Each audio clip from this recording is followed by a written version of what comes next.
Good evening, everyone. I'm Bill McDowell, the chair of the Center for Architecture Louis Kahn Committee, and I'm pleased to welcome you to the 32nd Annual Louis I. Kahn Memorial Award and Talk. The Center for Architecture is proud to continue this remembrance of the rich legacy of the educational and architectural leadership of Louis Kahn. His work and teaching had an enormous impact on generations of architects, including my father, and continues to this day. We are thrilled to honor the legacy tonight with a talk by Jeanne, one of the world's leading architects and innovative thinkers. Thank you, Jeanne, for accepting our invitation. I would like to thank our sponsors. This event would not be possible without the generous contributions made by the companies that are listed there and in your program, many of whom have supported this Kahn lecture for numerous years. And these organizations believe in the importance of good design and the improved quality of our built environment. Thank you very much. I would like to specifically mention our lead sponsor this year, John and Patty Gattuso and Liberty Property Trust. John and Liberty Property Trust have been building Philadelphia skyline and the Navy Yard for over 40 years, and we all await the opening of the fantastic new Comcast Technology Center, the latest addition to the Philadelphia skyline, a skyline which has really largely been built by Liberty Property Trust. On behalf of the center, I would like to thank you, John, for your commitment to design excellence and your decades-long support of this event. Patty, thank you very much.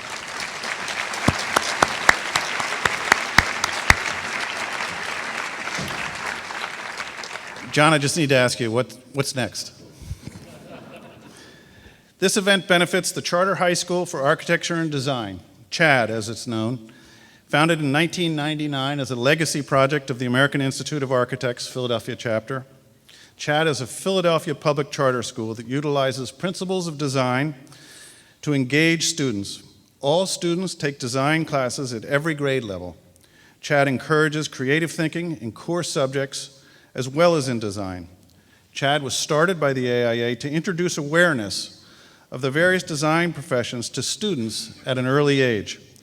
It also set out to introduce potential career paths to an inner city population that is often unaware that these opportunities exist. CHAD is one of the city's most unique schools and today enrolls 600 students from nearly all zip codes in Philadelphia.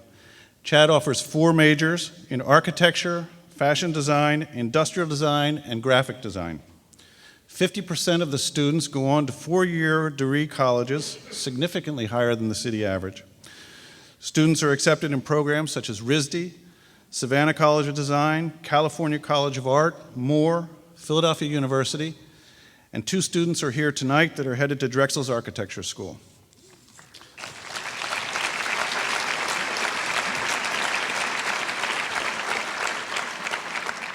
I would like to introduce a graduating senior from CHAD, Lamont Lamar, who will briefly describe his experience to you.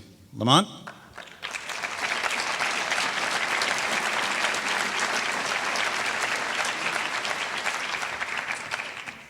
Thank you. Nice to meet you. Good afternoon. The Charter High School for Architecture and Design is an institution where students are challenged to discover new ways of thinking. The art, architecture, and design and writing, CHAD offers opportunities to those who have none. CHAD is an institution that unleashes their ability to express their character and develop themselves as a creator. I once lived with both of my parents before they separated before I was 14. Their separation forced me to move from a suburban environment in New Jersey to a city that has social injustices that were less of a factor. Inequalities and disadvantages did not affect me until I moved to the city. I was unaware of the disadvantages that inner city students experience. While attending CHAD, I soon realized the priority of many families was not focused on the importance of education. I saw my classmates hungry in the morning because their parents were not around to provide for them. I saw some of my students sleep in class because they had to go to work at 11 p.m. Their lives were driven on survival, not education. CHAD invites students from all parts of the city to a non-traditional way of learning through the design process. When students are introduced to real-life architects and designers, I've heard they're really fascinated. Chad guided me through the talent of creating. I was introduced to an organization called Philadelphia Community Art Access Media, where I became fascinated by cinematography. And that developed my passion for film and media. Film allows me to capture my story, but also capture the narratives of people that don't have a voice. As a future designer and filmmaker, I wish to move people emotionally through my films and open their eyes to things they've never imagined. Chad teaches technical and creative skills inside and outside the classroom. We work with professional environments and professional design programs. All students graduate with industry learning skills. I've had the opportunity to work at Ewing Cole to create a holiday card that was mass-produced and sent to clients internationally. The students that study architecture and visit construction sites, such as fashion outlets and the bridge, work alongside architects in the field. Our fashion program is led by a former industry designer of Tommy Hilfiger, Ms. Dia Stevens. She brought her insight for fashion, the fashion world, to Chad. The interactive design course collaborated with the University of Pennsylvania to work with 3D printing, a tool that most students will have to wait till higher education to experience. Outside of the design department, there are courses like the Maritime Physics, which take place at the Seaport Museum. This course was formed to extend the physics instructions in a boat building workshop. We as students are fortunate to be offered so many different courses. Chad has taught me how to persevere since freshman year.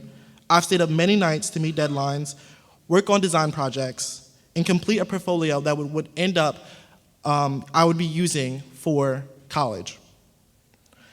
Chad is unique, not a traditional high school, with design studio courses that have prepared me to attend California College of the Arts for a full ride.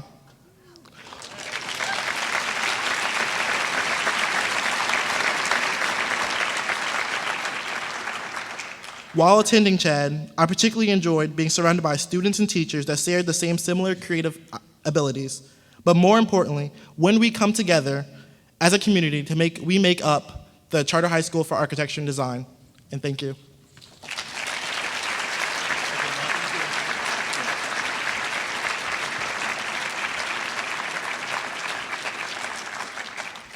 And now to make the introduction of our honoree tonight, I would like to introduce Fritz Steiner, the Dean and Paley Professor of the University of Pennsylvania's School of Design. Thank you.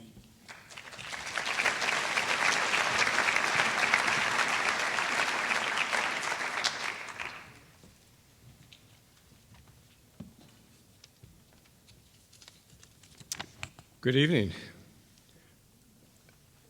As Dean of Penn's School of Design, I meet designers at various levels and various stages in their design education. And from students who are just graduating and coming to college to distinguished professors who have spent decades of practice. What they have in common is a recognition that our shared built environment has the ability, and I would argue the responsibility, to positively impact all people's lives, not just those with the most financial resources. Tonight, I'm honored to introduce an architect who fulfills those values through her thoughtful, innovative designs, from cultural institutions and residential towers to reimagining our civic commons, and how public spaces can be better designed to serve all. Jeanne is recognized internationally for a design process that foregrounds the relationships between individuals, communities, and environments. Drawing insight from ecological systems, her analytical and creative approach has produced some of today's most compelling design work, including the Aqua Tower in Chicago, Illinois, the Writers Theater in Glencoe, Illinois, the Arca Center for Social Justice Leadership in Kalamazoo, Michigan, a 2011 MacArthur Fellow, and a recipient of the 2013 Cooper Hewitt National Design Award in Architecture. Jeanne Gang was named the 2016 Architect of the Year in Architect Review's Women in Architects Award. An alumna of Harvard University's Graduate School of Design, Jeanne has most recently taught at Harvard, Columbia, and Rice universities, where her studios have explored how architecture can better connect people with each other and their greater environment towards addressing the challenges of this century. Jeanne and Studio Gang are currently designing major projects throughout the Americas and Europe. A couple of these include the expansion of the American Museum of Natural History in New York City, the new United States Embassy in Brasilia, Brazil, and a unified campus for the California College of Arts in San Francisco. A kind of nice symmetry there.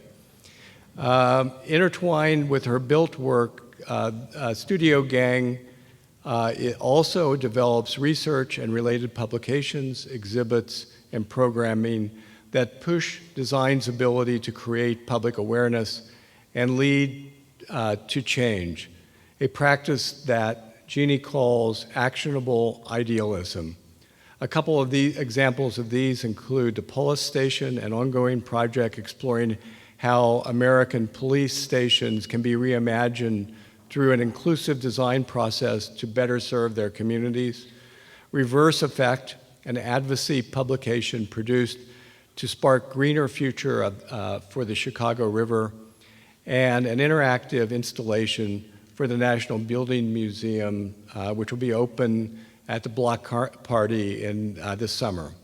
We're all in for a great treat. In addition to being an amazing, innovative architect, Jeanne Gang is a terrific speaker. So please welcome Jeanne Gang.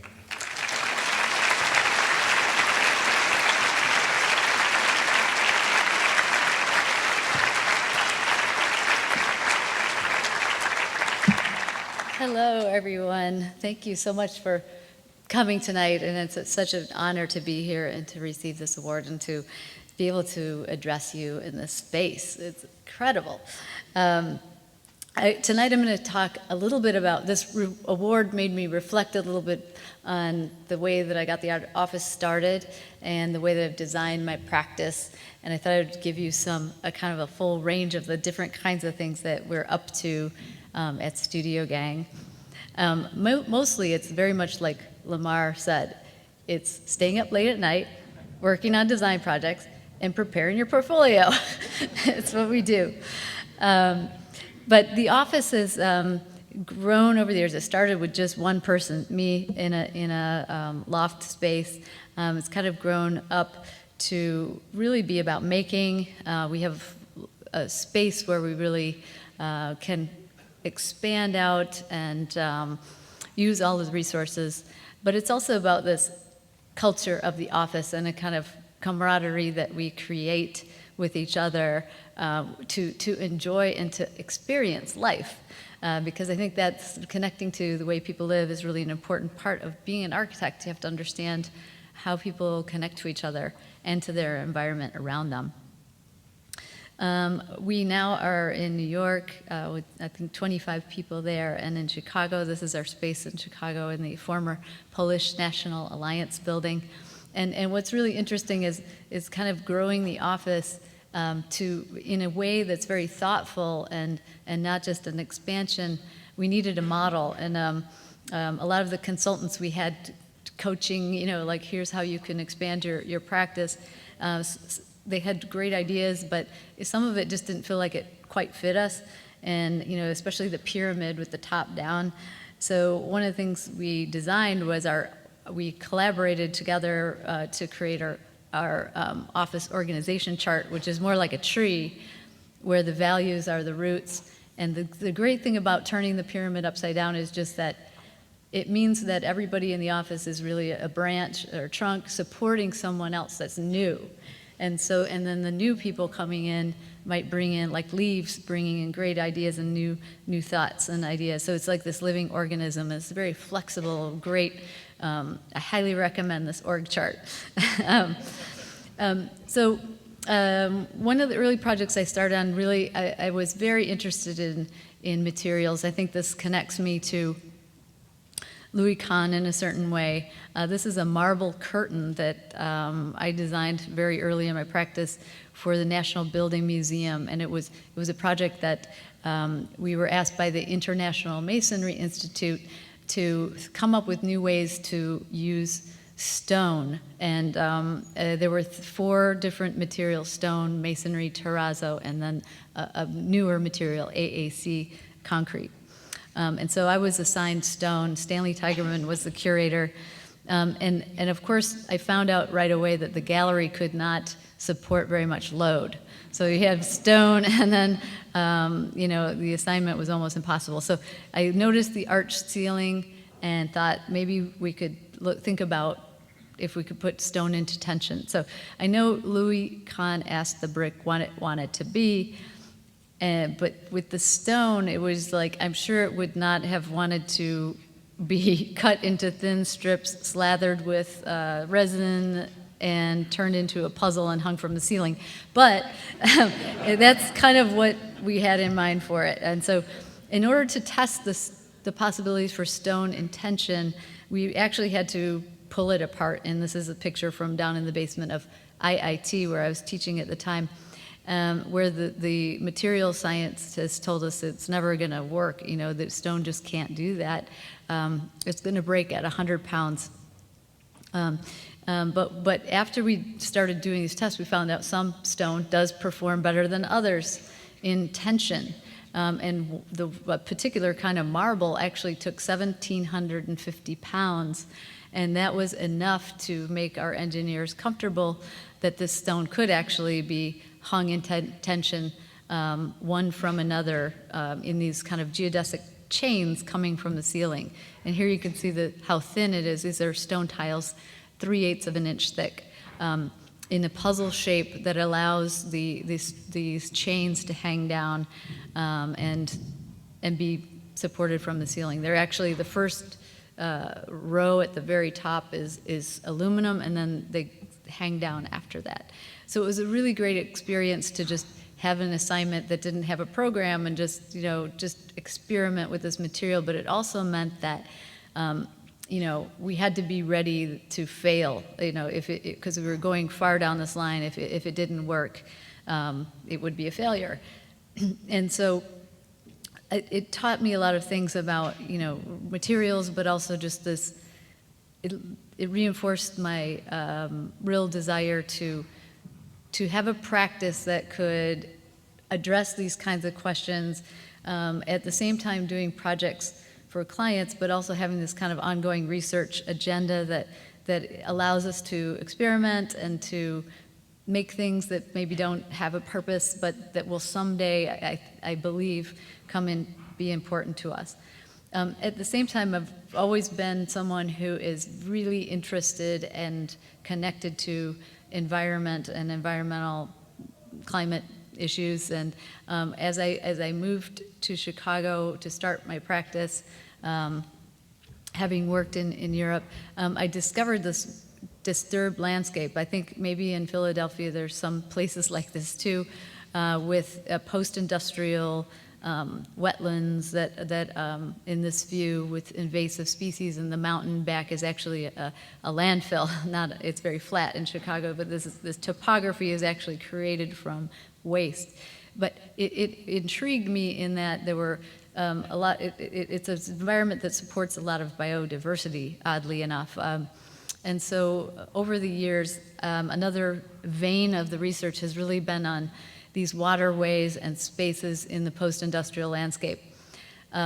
We produced a book called Reverse Effect that explored the results of the reversal of the Chicago River, which I don't know if people know the story, but originally the river was flowing into the Great Lakes, Great Lake Michigan, and about 100 years ago they reversed that flow to take the waste and pollution downstream.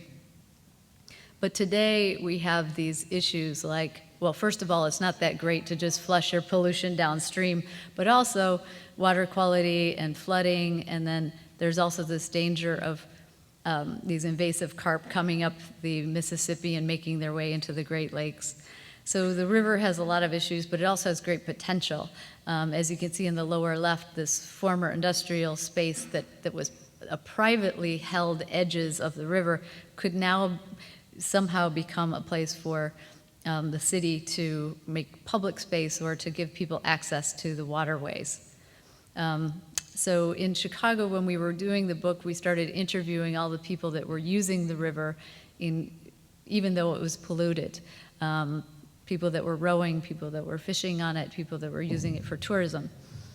And we decided to do a publication that would help the public knowledge about the river, the conditions of the river, and to see what the future could be if it were to change.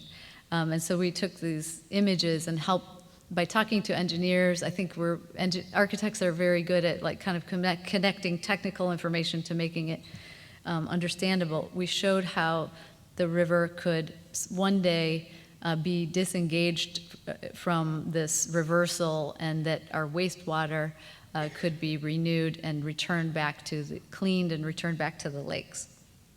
In this book, there was a series of steps to follow, and the first number one step was for the city, like, hey, let's get some of the control along this river's edge and bring it back into public use. The reason being is if people can access the river, that's the only way that they are going to be able to care about it. Sure enough, we got a new mayor in the city who took a look at this book. I think he probably heard it from other people too, but he really embraced the idea of making this river the new recreational frontier for the city. And so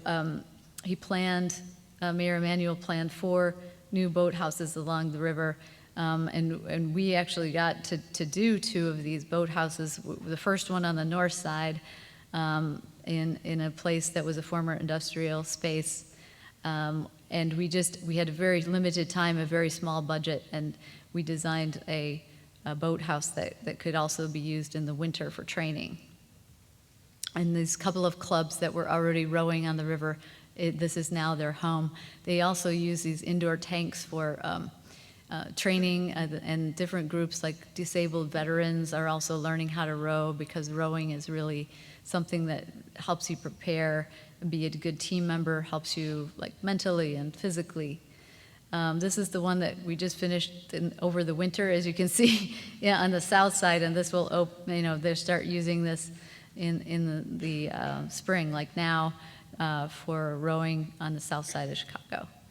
And so what really makes me excited is seeing that this once abandoned riverfront is now really an active place for engagement and for youth in the city to be able to use it.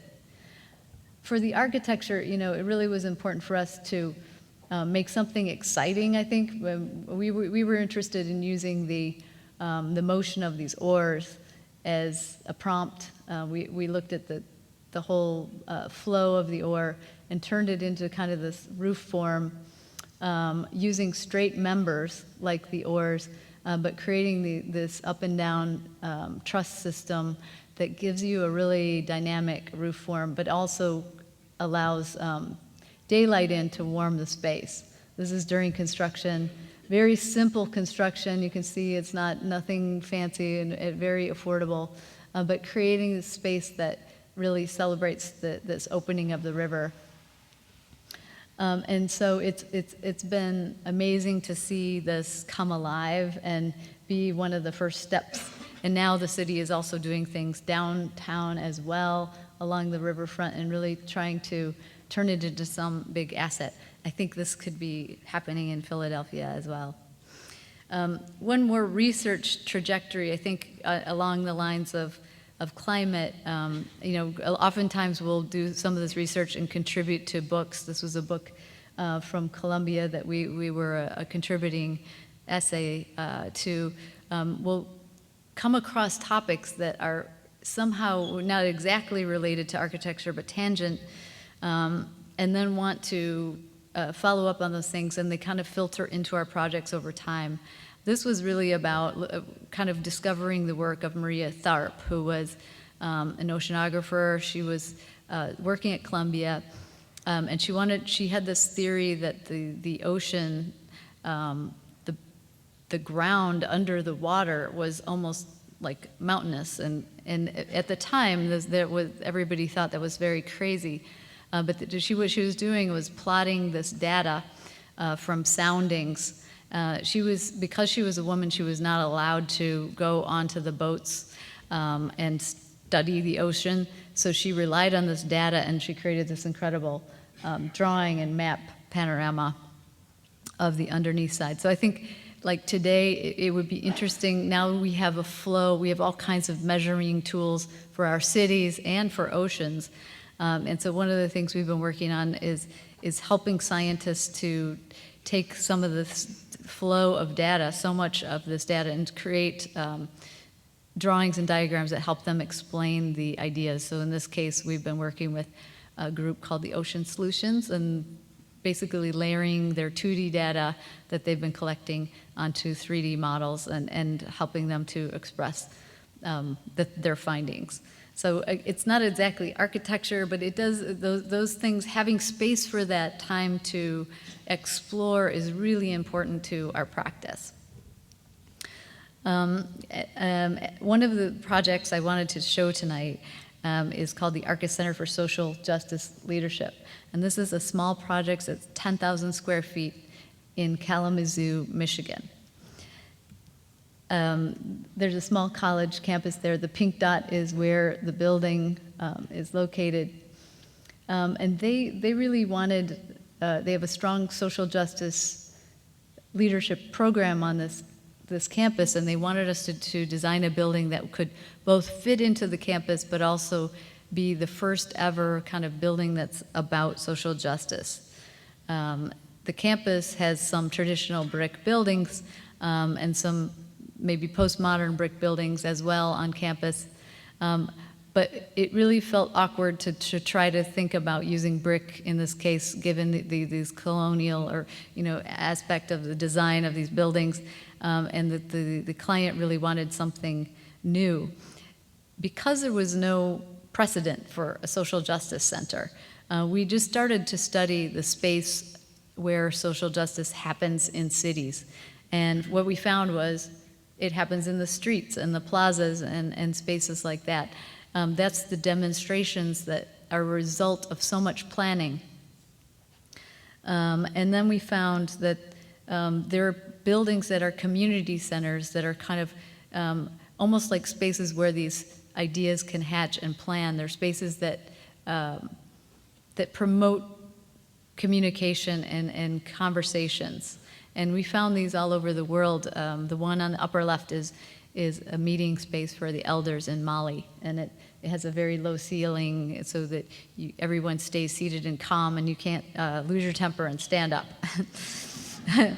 And so what we did was we took these qualities, we looked at the qualities of the hearth and the qualities of skylights, and brought these together into a building plan. This is the plan. It's like a three wings. Each one of these ends of the wings has very open and views to the campus and the surroundings. And at the center, there's both a hearth and a kitchen. And that was something that we heard from all the faculty there. They said, what really breaks down boundaries is like preparing food with each other, and to sit around a hearth so the neighbors can be invited in. And it really wasn't very easy to get a fireplace, a working fireplace, and a kitchen in this academic building, but because it was so central to this idea of social justice and creating these relationships, we were able to get it through. And so now the space can work for small groups and large groups. They have seminars there, they have conferences, and they have faculty spaces for work and classes. It was really an amazing project to work on. It was fun to try to understand what it means to be a space for social justice leadership.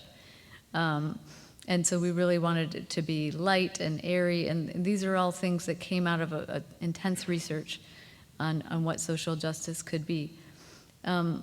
these are the views out of the three ends. But one of the things that was interesting in terms of the materiality was as we were driving to Michigan for some of our trips, we came across, there were these amazing forests that are sustainably harvested. This is a white cedar forest that they grow white cedar, which is very resistant to rot and resistant to insects. And we stumbled upon this barn and some other buildings that were done with this incredible, like a wood masonry. And some people call it cordwood masonry. And we started to wonder, like, what if we could revive that technique for this building? Because it really is kind of like, it represents this idea of coming together with neighbors to build a structure and a really strong community.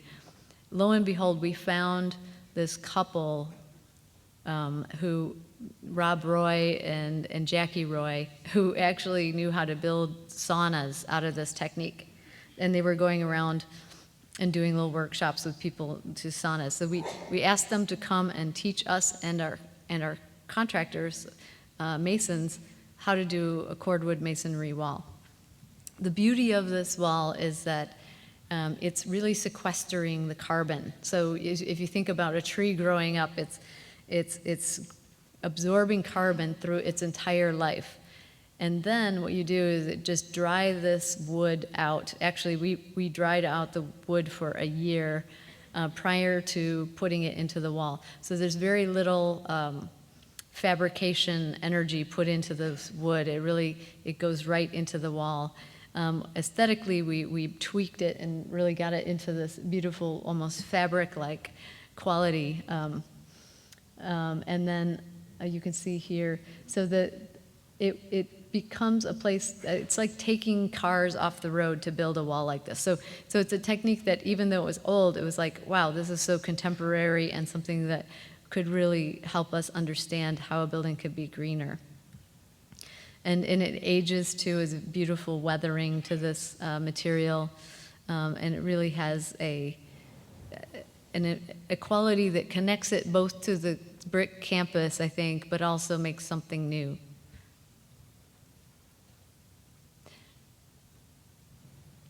And now people are really, this campus has really grown in terms of their number of events that they hold for social justice leadership. They are really thriving as a school.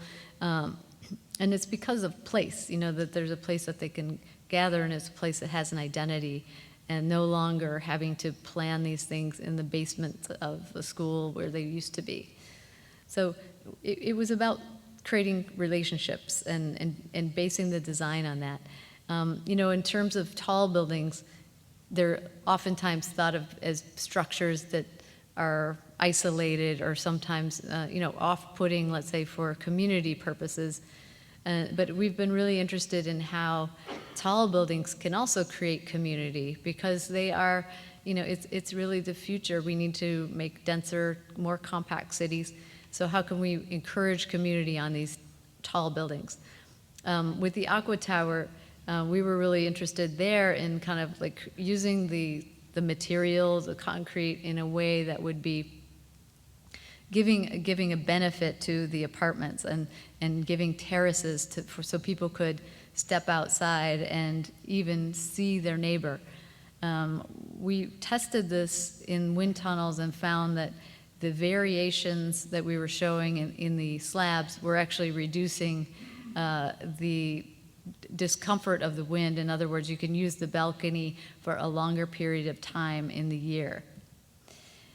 And it was really based on this idea of using that space outside the building for social purposes, for connecting to the environment, connecting to the neighbors, and not thinking of a tall building as just like, a stacked place for privacy, which was really, kind of the feedback that we were originally given. And we said, maybe these offsets of these balconies could also allow you to have sight lines to your neighbors.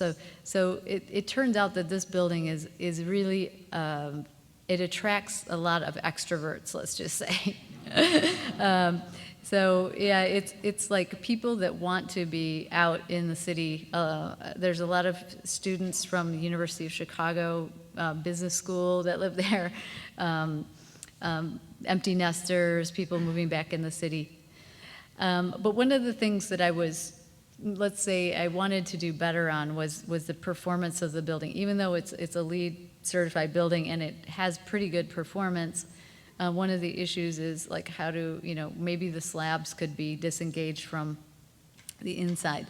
So on the next building, we tried to find ways to improve the performance and also to continue to think about the social qualities. I mean, not everyone's an extrovert. Some people are introverts, and we wanted to make a building that could be used by both people. So this building, it's got a plan that on the north side, this is down in Hyde Park, with a southern neighborhood of Chicago that has views of the skyline. So on the north side of the building, you have this like bay windows that you can look out of, and on the south side, a really active balcony structure. So I think with the tall buildings in these residential buildings, we've really been interested in how to make them more social. Here you can see the structure of the building. So these offset concrete panels, which are the columns of the building, but also they are, let's see if I can use this, they allow us to eliminate columns on these bay windows. So you can see that the slab here is picked up by the panel here, but it's also hung from this panel, so decreasing the span and allowing us to go column-free on the bays. But also the key thing is it is the structure, so it's impossible to value engineer it out. So you can see the detail of this. So this building went on a site that was a former strip mall, but now it has co-working space, it has a Whole Foods market, it has retail space, and then on top of the plinth, there's some social space for the building, and then rental apartments above that. And so from the south side, you can see these, what we call balcony stems. And the idea is that they take the gravity loads all the way down to the ground, but then there's an array of these stacked, almost like cards, stacked up that create this very dynamic outdoor space. So you can see in this image the loads being taken down to the ground on the green stem. That's one of the stems. And what this does is it allows us to disengage the slab on the inside of the building from the slab on the outside of the building, so it can improve performance. Anyway, that's what we're testing on this building. I'm not 100% convinced it does improve the performance that much, but that was the concept of it.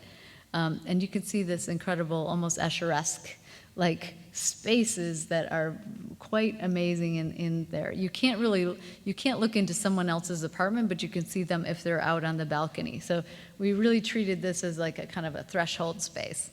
And here is installing the thermal break, which is the first time it's ever been done in Chicago, by the way. So we were really pushing for that on this project, and luckily we were able to get it installed and also install sensors so we can do a comparison of the performance of, I don't know if everybody knows what I'm talking about, it's like a technical thing, but it's when you have a slab inside and the slab outside to reduce the heat loss. So on the introvert side of the building, this is what it looks like inside. Oops, there.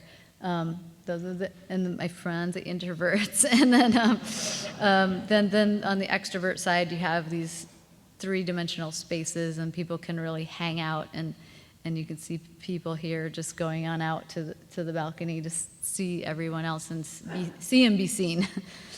But it really is a pretty dynamic facade, I have to say. But this is an ordinary building. It is not an expensive building. It's regular apartments. I've always felt like architects need to put our attention somewhat on living space in the city, because it is the DNA of a city. But normally these kind of buildings are really very basic and not very exciting. So I'm happy to always be working on projects that I think will improve the city. This is one of them that's Again, it's not a very expensive building. In fact, it was stalled after the 2008 downturn, and then suddenly it came back and turned from condos to apartments. Community is really important to us. I think more and more with these larger scale projects, like how to break down that scale and bring people together. At the University of Chicago, it was a competition that we won and built, but it was really their idea to kind of help students adjust to university life in those first years and to create residence halls that could support friendships and mentoring and basically improve performance for the students. And so this is an 800-bed residence hall and dining commons. The university is located on the south side of Chicago. Here you can see the skyline, and this was our site. And you can see the fabric. There's this beautiful collegiate Gothic fabric, but it's known for being cloistered and not super connected to the neighborhood around it. And so the university wanted to change that and to start to make a connection to the neighborhoods that surround the university. So we really looked at what was going on in the space and looked around at the existing architecture to find that, wow, there's already all these portals. Even this is Edward Larrabee Barnes' Smart Museum. There's modern portals and older portals, places to enter into the campus. However, all of them had these gates on them that kind of could be closed down. So what we proposed was a series of these slender bar buildings that allowed you to walk underneath and come right into the campus North Commons on grade without any gates, and to invite people in from the neighborhood and from the public. And so in scale-wise, this big wider boulevard on the north with the tallest building and stepping down to the more residential scale. So this is the picture of like the portal and the plaza that's on the portal and how you enter in now to the campus center. And these bars create like a little semi-private courtyards above here, which is, it's a garden on the second floor where students can have some space that's a little bit more private, but not gated or anything. So it became a project about these different scales of community. Everything from the dining commons itself and these courtyards to places, these commons where parents can come and visit, and all the way up into these house hubs.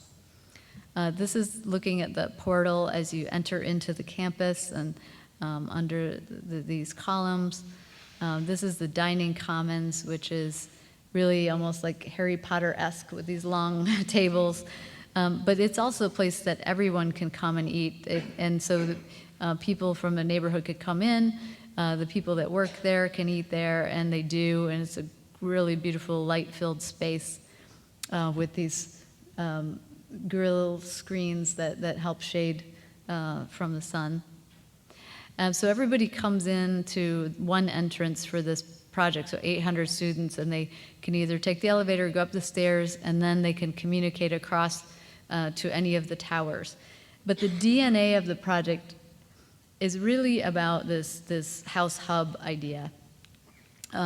This is the house, this is showing 2 house hubs, you know, and the idea of it was there's got to be a space where this 100 students, the university system of 100 students, can get together and create these social relationships. And so we created this staggered section, so you have sight lines between 3 levels, and it's almost like a townhouse inserted into the fabric of the tower. And that place is where everyone from that house can gather and have study rooms, they can cook together. And that patterning ended up migrating and informing the facades of the buildings. This is an early model. This was the model from the competition. This is also another model. And now today, this is the space. Of course, it's really clean because we took the pictures on like day one and they had to move in on day two. But it's, hopefully they have already taken over the space and really made it their own. So each one has a little bit different character. And that will allow people to gather together and to, to bond over the years. We had the idea of the performance for this building is really to have a window that can open 100% and get 100% fresh air in the space. So the grill acts as a safety protection, but it allows you to open all the way up. And then we tune the facades based on the orientation. And it's really interesting because there's no ductwork here. We're doing a radiant system. It's really energy efficient, and all the students can compete from the different houses on how to reduce energy. So that was our rendering, and then we did get one little snap of a picture of actually someone starting to move in. But I think the grill and the pattern that creates on the floor is really lovely, and it's with this nice big windows. The exterior really connects it to this, in a modern way, to the collegiate Gothic. We used precast panels, 3-story high, and the ones on the taller building are curvilinear. But it was fun to work with depth and solids because that's really how we got our performance for this building. This is the dining commons from the outside. So I showed this, to talk about these scales of community, and I think it's really a starting point for us on most of our projects nowadays. And one project that really demonstrates it in an interesting way is this Writers Theater project, which we recently completed just last year. It's a theater in Glencoe, Illinois. It's a 250-seat thrust stage and a black box, a rehearsal space, and some associated program. And the theater company really started inside the back of a library. They had one space in the back of a bookshop, and then this other space they were sharing with the Ladies Library Club. But they are a very highly regarded theater company, and they wanted to make a new home. So our site here's Lake Michigan, a kind of sleepy little village that had this incredible theater there. But when people went to the theater and were presented with these really intense, plays and that brought up all kinds of things, from politics to life and death, there was no place to go afterwards and talk about it. And so the artistic director really wanted to create a theater that could be more about the community. We researched a lot. We had done some performance space, but not specifically this type of theater. And we were really interested in how there were eras where theater didn't have buildings. It was out in the street, or during Shakespeare's time with the Globe and other courtyards. It was really kind of part semi-open and part of the community. And so they called these in-yard theaters. It's really interesting because this era corresponds with the birth of what we think of as modern theater, Shakespeare. And it also represents architecture that was the first time using wood as a frame. So prior to this, there were masonry bearing wall structures, but in England, as they started to deforest the forests, they were able to use wood and infill with wattle and daub to create Tudor architecture. So it was a kind of a way where there was some worry about putting a modern structure into Glencoe, but because we kind of landed on this idea of the connection between wood and theater, we were able to convince our client and our community that a space surrounded by wood and plaster would actually be, in keeping. And so we wanted to use wood in a really new way. And we created the 2 venues, and then the lobby is actually almost like this third venue where after the theater, you can go hang out and talk about what you saw. So in plan, it's this thrust stage, black box, rehearsal space, and then this is a lobby that doubles as a community meeting space, a performance space, really serves a lot of different purposes. And on the second level, there's a walkabout similar to what we saw in the in-yard theaters. Here's some more research about like wood construction, and as we moved through the design process, we really wanted to push the limits of the new ways of using timber, which is either in laminated form but here in tension. Again, tension. Tension makes things thin and light, and it's a beautiful thing to see a structure in tension. So what happens is these Virendale trusses and the wood spanning over the top then hang down, and the idea was to hang this walkway around. Really, at this point, I realized that the engineer I had was specialized in concrete, and I really needed a wood engineer. And so it just was an incredible way of finding the ecology of the team as well, like who could work together with each other to solve this problem. Wood was not allowed to be used in this way for the structure. And so we needed to show that it could be done. This is a detail at the bottom we call the cat's paw. And it's a brilliant way of holding in tension. You can see this cavity, adding wood into the strand, the batten of wood to give it more mass instead of putting a bolt through it, which would take away mass. We also had to find the people that could do this. I mean, it's not usual kind of work that you would get from a carpentry shop these days.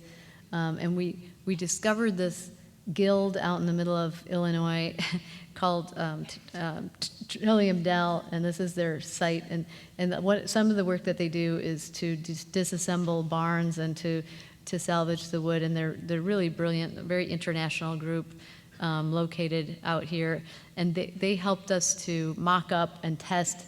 So this was like a rig to pull these battens apart, and we were able to show that it could do what it needed to do, and passed the test and was approved to use it in Glencoe. And that's the lightweight engineer, Peter Heppel, there, and our team on the rig. The good thing was the wood never broke, and then the rig started to almost break, so we stopped the test at that point.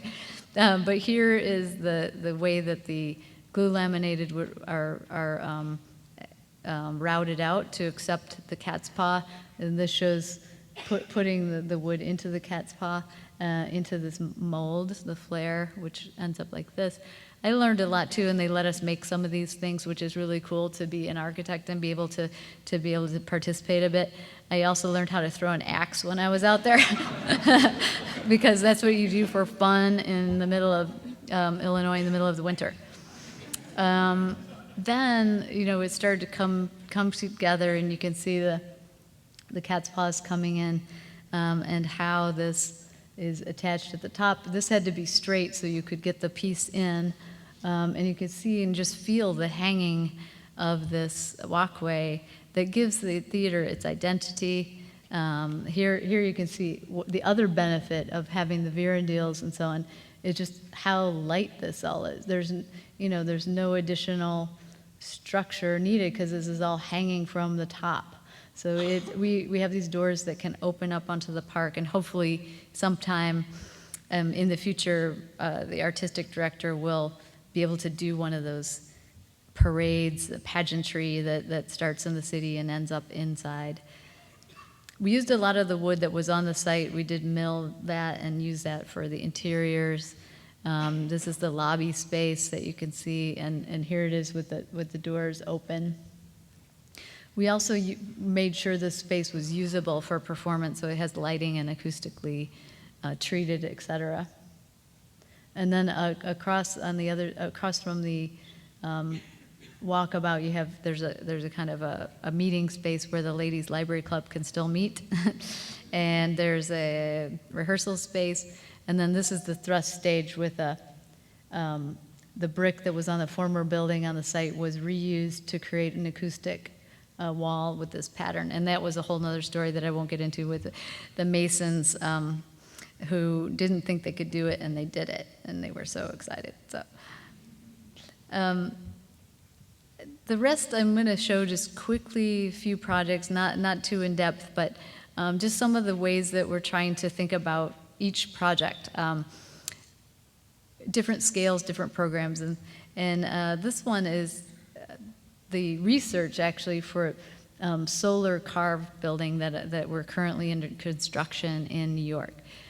When I was in grad school, I came across this book by Ralph Knowles, who was a professor at USC, so didn't really have a connection to him in any way, but I thought the book was fascinating, and he was talking about how you could shape buildings to make the space around the building more comfortable for the neighbors, and to have a kind of, like, you could have a solar zoning code that would help shape cities. And I just thought it was fascinating. I ended up going to a conference, and I made an appointment and met with him and talked about this concept.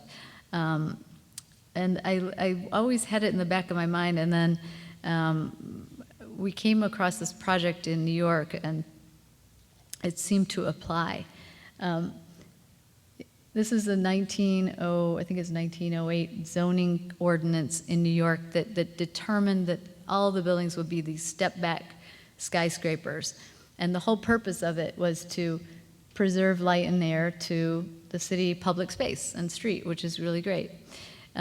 This is our building, which when you look at it, you might think, wow, that looks the opposite of solar carved, but it's actually designed specifically for its place to benefit the space around it. So in the New York Code, you get this zoning envelope. I'm sure you've seen it before, and it produces a certain footprint. Our site happens to be along the High Line, which is this green line here. This is the Standard Hotel, and it happens to be along the Hudson River in New York, in Manhattan. If we would build as of right, we would be able to do this L shape, and it would really crowd out the High Line, which is interesting because, in fact, it is a public space, but it's unusual because it's in the middle of the block.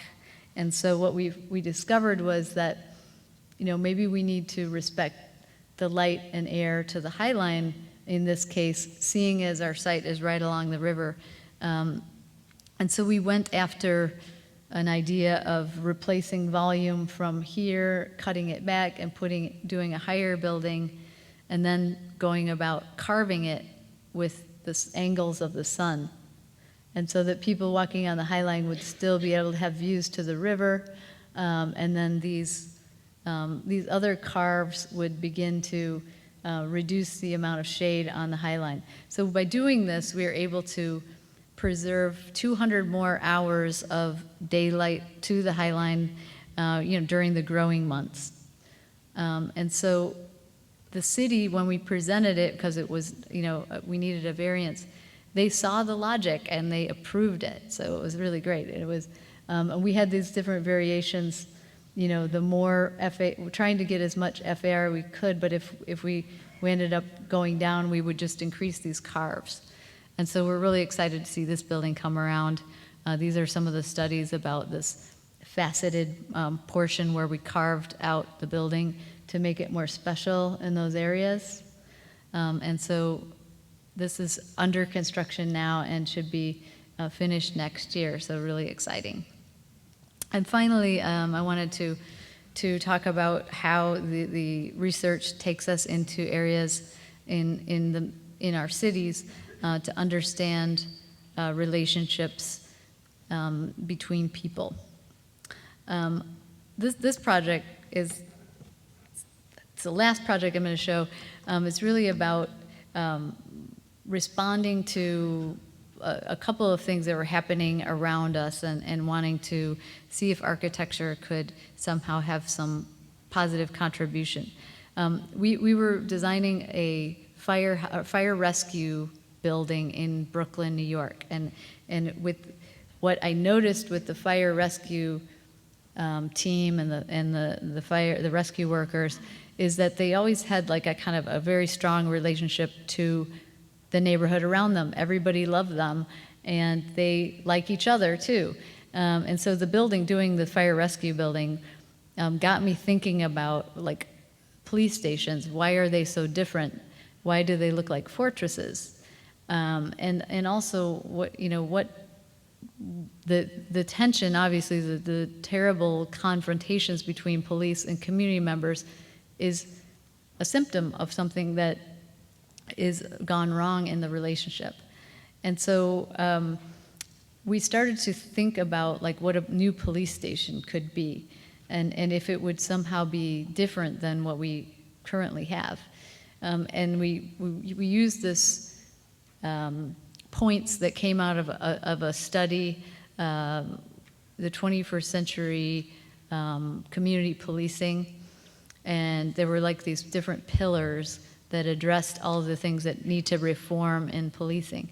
And so we just took each of the pillars and tried to see if it could be something physical, a spatial element, and if it could be, applied to a police station. Again, research, we found that police didn't really ever start with buildings. They used to go around and be on a watch in the neighborhood where they lived, and they had these little warming shelters. But they were members of the community, and they took turns patrolling and watching out for safety. And over time, what happened was the introduction of the car came along, and you see they still have these like call boxes here in Trenton, New Jersey, and then they stopped walking around the neighborhoods and they started using cars. And so that's one of the things that we think changed the way that policing is done. This is a diagram of an earlier fabric where people were walking, and this is a diagram of a current police station, one in Chicago in North Lawndale, that's surrounded by parking, huge roadways, pretty much standing off away from the community. And so this separation, we think, is part of the problem. And this is some of the research that we did on the history of policing, which is very complex, especially in America, different in the East and North, from the South, from the West. So we kind of focused in on the Chicago station and found that, most of them were fortress-like and really keeping people away. Chicago did this thing where 15 years ago they started building prototypes, new police stations, which were all pretty much identical, but they didn't really ask the communities what they wanted in their community. They just used the prototype throughout. And so when we looked at our site, we thought, and this is a hypothetical site that we thought, let's test out some of these ideas. We found that we wanted to connect with the community that lived there, but also with the police. So what could they have in common? If we asked them what they would put in their police station to make it possible for the police and community members to have better relationships, what would they say? And this was one of the meetings that we had, so both police and community members participating. And what came out of it was really interesting. These are all like architects from our office and engaging with people and drawing what they were saying, not what we thought. And one of the cool things was people came up with ideas like, well, if you really want police and community members to talk to each other, we need to have a barbershop in the space. But also like computer lab for learning. A lot of the stuff was like really great. And could you imagine having these things on the public side of the station and really start to make these more opportunities for people to meet each other? So you would have a police station going from something like this to having this kind of openness on the public side of the station. We also applied these ideas to the neighborhood itself. And one of the things that happened was we found that both the cops and the kids like sports. That's a good way to connect. And they had all this extra parking, so we thought of like introducing sports courts on the parking. And it was interesting because we were able to raise money, private money, to install and build a half court on this police parking lot in so little time. It was, everyone really looking for solutions. And when we started out, the neighbors were saying, well, I don't know if the kids will use that because it's too close to the police station. And this is just on the opening day. We went back a year later and asked people, and we found out that this court is being used a lot, and actually the cops now have basketballs inside the station kids can borrow, and once in a while an officer joins in. Small steps, but an idea about how to create community and to use architecture to build trust. So in the future, maybe like you would go into the station and you could have services, other services, city services. There could be a barbershop, a community room, Wi-Fi, and things that would just make it a public building that it is on the public side of the station. A lot of people ask me, like, how did you come up with these things, or how do you go about your research? So because our office is really focused on process, we always try to diagram it. In this case, it looks something like this. But there was academic input of scholars that are looking at these issues, community leaders that we engage with, community members, government people, especially in the parks districts, and then the police themselves, as well as philanthropic donors, and to come up with an idea that's what we call actionable idealism, like something that is idealistic, but let's get it built and start testing it, measuring it. So since that time, we've started to think about all public buildings as these potential, community generators, and we've started working in a number of cities, one of them in Southwest Philly, to look and analyze some of the existing public buildings and how these things could be networked together and to make a stronger communities. And so other things, things I have on the boards to just show you and to wrap it up right now. We're working on the American Museum of Natural History in New York. It's a new wing to, again, this is very important project to bring science and introduce science to youth and all the way up to PhD levels to get people excited about science. We're turning a former powerhouse on the Rock River into a new health and recreation center, believe it or not, for Beloit College. Working on some taller buildings, residential and mixed-use buildings. This is in San Francisco on Folsom Street in the Trans-Bay area. And then I've got one building under construction right now in Chicago that will be taller than the Aqua Tower. So this is going to be, I never remember the number of how many feet it is, but the guys in my office always remember. So I always ask them, but it's 1,113 feet or something like that. And that is a really interesting building in that at the base it really connects people to the river. And we're also doing some work with a Sweetwater Foundation in Chicago, which is an urban agriculture group in the Washington Park area. And we are working on our culture and our office. And I wish all of my team could have been here tonight to listen to the lecture and to join in the conversation, but that's us. And thank you very much.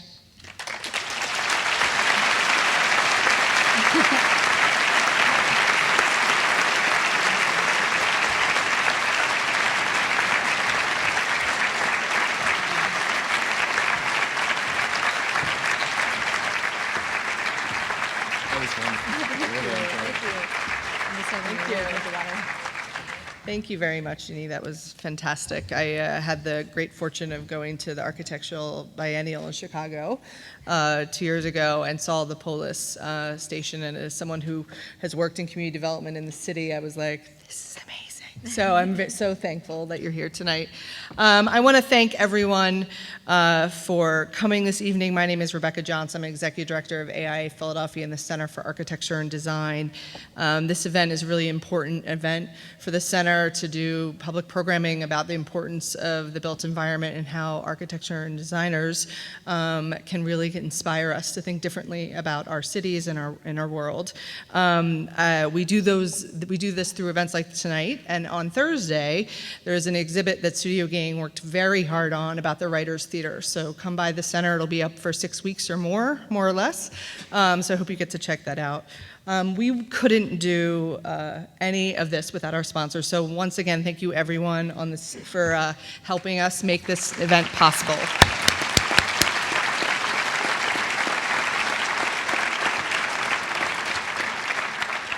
I also want to thank a few people, to the man who makes this evening happen year after year, our Senator Louis Kahn, Memorial Committee Chair Bill McDowell.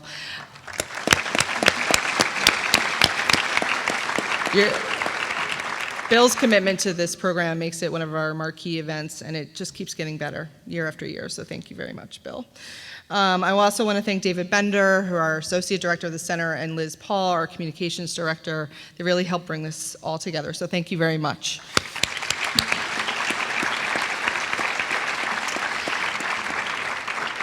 And now I'd like to introduce you to our board chair, Rich Davies from Powell, Trackman, Logan, Carl, and Lombardo, who will present Jeanne with this year's Louis I. Kahn Memorial Award.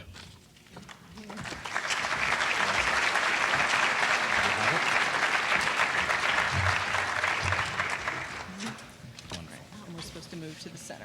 I will. Well, thank you, Rebecca. This is a privilege for me. Some of you may know that I'm not a lawyer, and so it's a real thrill to give someone a prize whose approach is actionable idealism, since mine seems to be perpetual pessimism. With that, on behalf of the Center for Architecture, I'm pleased to present you with the 2017 Louis I. Kahn Memorial Award, and an honor for your distinguished achievements in architecture and for your contribution to the storied legacy of Louis Kahn this evening with your presentation. Again, it's been a great privilege. Congratulations, Jeanne Gang. Thank you.